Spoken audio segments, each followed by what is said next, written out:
નમસ્કાર મિત્રો, મારી આ ચેનલમાં તમારું સ્વાગત છે।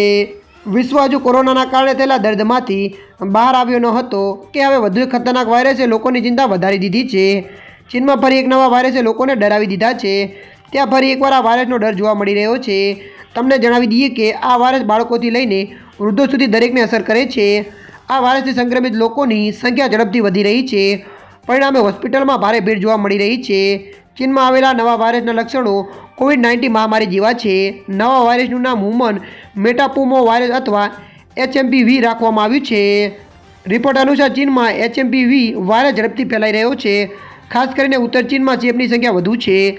14 વર્ષથી નીચેના બાળકો આ વાયરસથી સૌથી વધુ પ્રભાવિત થાય છે। તે જાણીતું છે કે ચીનની સરકાર આ વાયરસ ફેલાવાને રોકવા માટે વ્યાપક પગલાં લઈ રહી છે। સ્ક્રીનિંગ, ઓળખ અને આઇસોલેશન પ્રોટોકોલ પર ભાર મૂકવામાં આવ્યો છે। આરોગ્ય અધિકારીઓ પણ પરિસ્થિતિ પર નજર રાખી રહી છે। ચીનમાંથી કેટલાક વાયરલ વિડીયો અને સોશિયલ મીડિયા પોસ્ટ પહેલાંથી જ સામે આવી ચૂક્યા છે। ત્યારે મિત્રો, હાલ માટે આટલું। મળીશું નવી અપડેટ સાથે। જો વિડીયો તમને પસંદ આવે, લાઇક, શેર અને સબસ્ક્રાઈબ કરી નાખજો। ધન્યવાદ।